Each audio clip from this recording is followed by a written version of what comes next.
and I hope this video did provide you with, I don't know where I am. Oh. That's a bit of a fail.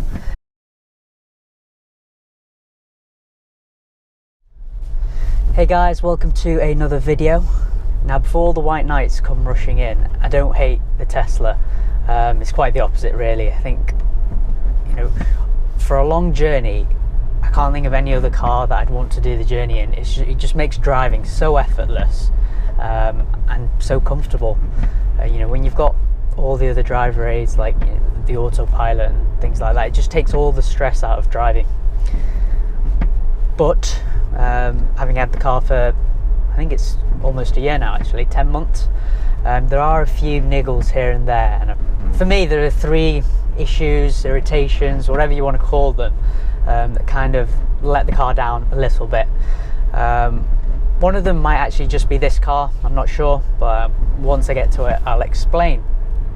Right, the Tesla Model S, it's a big executive car, so it goes up against the likes of the Audi A8, the BMW 7 Series, what else, the Mercedes S-Class. Now those cars, you know, very well made to an extent. The interior, styling, design, quality, it's what you'd expect for those types of cars.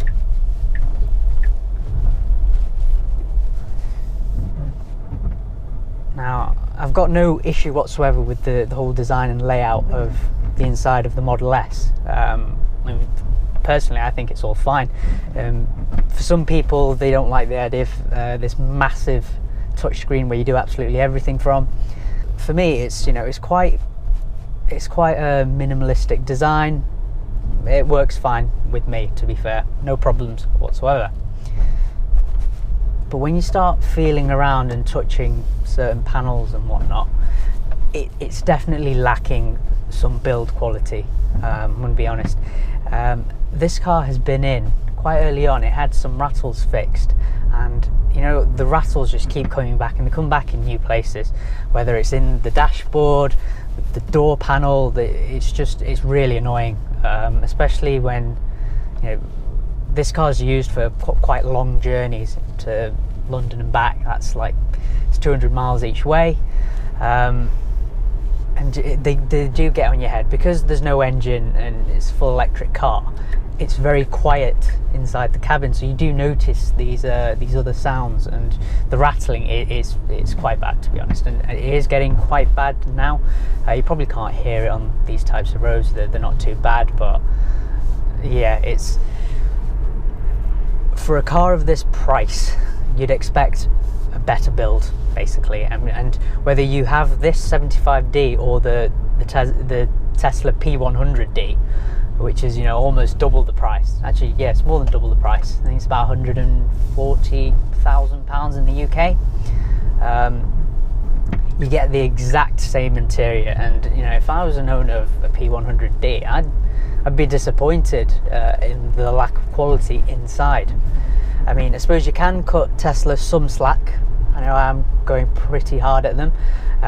You know, the likes of BMW, Audi, Mercedes, they've been making cars for decades, so they've had plenty of time to get the build quality right. Whereas Tesla, they've been making cars for a lot less. So, you know, hopefully with future models, etc., the build quality does come up. I'd expect that. I'd be surprised if it didn't. But it's, you know, when you compare to cars like those, you do feel it's somewhat lacking. And especially if, you know, if you're going from a car like that and you're considering this, it's quite a big consideration, to be fair. That's the first thing. The next issue could be just this car, although, you know, comment down below if you've had it yourselves. Now, if you've somehow ended up on this video, you're probably aware of Tesla's Autopilot system. You know, the first car to have it, and it was all pretty cool. A few more cars now do have it, but as well as, you know, you've got the full Autopilot capabilities right at the top, but then you have got the standard features that you find, you know, in more normal cars, such as, you know, adaptive cruise control, for example. I tend to use adaptive cruise control quite a bit, particularly on the motorways, and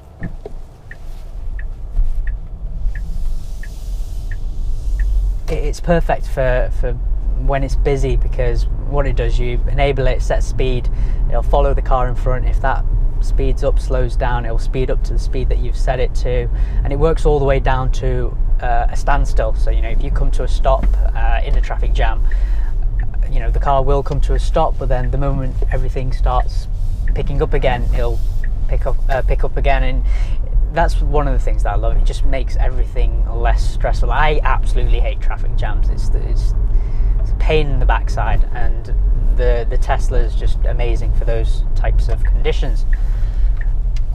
However, on a few occasions, I have noticed that you'll be driving along. Let's say we've got average speed zones in the UK. Let's say I've set the cruise control at 55 miles an hour, fairly quiet, nothing in front, behind. And when you pass like an overhead bridge, or the little, I don't even know what they're called, the things where you've got the motorway signs basically. But sometimes I've noticed when you pass under them, it messes with, whether it's the radar or something, and it'll suddenly just throw the brakes on, and it will slow the car down. Like from 55, it'll slow it right down to like 30 miles an hour. It is a bit annoying, obviously, if you put your foot back on the accelerator or disable it, etc. You can get back up to the speed you were doing. But let's say, for example, you've got a car behind you, they can see it's completely clear, you're in an average speed zone. If the car's suddenly just putting the brakes on, that's quite dangerous. The person behind thinks, what the hell are you brake testing me for? And it's, I have, on occasions I've kind of had to like say sorry, because it's just done it at such random points. It's not been too common. It's only happened probably once every 5 or 6 times I drive the car. And actually, 4 or 5 times, something like that. Any time I'm using the adaptive on the motorway and you pass bridges and things like that. Whether that's an issue with the car, I'm not sure. I mean, there are software updates sent to the car via, I think, the internet basically. So the car is regularly updated, so I'm not sure what that's about. More recently, we had some really bad weather, and last week, where did we drive to? I can't remember. Was it Brad? I think I was driving to Yorkshire, over the hills, and the weather was quite bad. Heavy rain, and I thought, right, visibility wasn't great. I thought, right, I'll stick the adaptive cruise on because it uses radar and that can see ahead. It'll probably be more safe to kind of spot traffic in front. But it just refused to activate, and it just said, yeah, visibility too poor, which doesn't make sense because it uses radar and it shouldn't be affected by rain. But it was very, very strange. I mean, that's the first time I've ever had a glitch with the radar just refusing to basically activate. So yeah, this second irritation issue, it's more of a tech sort of thing. It's not massive. Other Tesla owners probably never ever come across it. I might just be incredibly unlucky. Right, the third and final issue with the Tesla Model S. It's probably not so much a dig at the car, but maybe Tesla dealerships in the UK. I mean, I'm not sure what the conditions are like in the States. How many garages you have per town, city, whatever. But whenever this car goes in for service work or having issues resolved with it, it always takes ages. And they never ever have other cars in stock. They always end up having to hire out. They basically have to go to Mercedes and hire like an S-Class because their own inventory kind of just depletes. I think the last time the entire steering rack did need to be changed on this fairly recently. And rather than try and mess around waiting for a courtesy car, we just thought, right, we'll drop it in. We've got other cars anyway. Don't bother trying to source as a car. We'll just take the car and we'll collect it when it's done. the issue itself was done very, very quickly, but just going back and forth, it's just a bit, it's not as slick as, again, the German rivals, Mercedes, BMW, Audi. You know, if you do have issues, it does take a bit longer to resolve.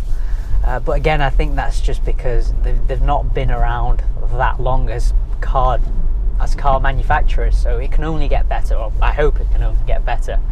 But yeah, those I say, you know, 3 big issues, but they're not that major, and it kind of just shows how good the rest of the car is, to be fair. You know, initially I was like, electric cars, you know, is it my thing? But the more and more I drive this car, it's just, you know, sometimes you don't want to be driving at 10/10 pushing all the time and trying to kill yourself on the roads. Sometimes you just want to get from A to B, you know, as comfortably and as smoothly as you can, and the Tesla Model S does it perfectly. In terms of usability, you know, the fact that this is a fully electric car, there's no, you know, you put your foot down and it just launches. You cannot get that in any combustion engined car. Anyway guys, as usual, it is pissing down with rain, as it does in the UK and pretty much every time I make a video. But again, thanks for watching, and I hope this video did provide you with, I don't know where I am. Oh. That's a bit of a fail. I hope this video provided you with a useful insight into more on the Tesla Model S. I've done a fair amount on this car and Tesla in general. If you've got any questions, queries, anything else you'd like to see in the future, any like specific points that I've not covered as of yet, be sure to let me know down in the comments. Give this video a thumbs up, and make sure to hit the subscribe button. Thanks for watching, guys.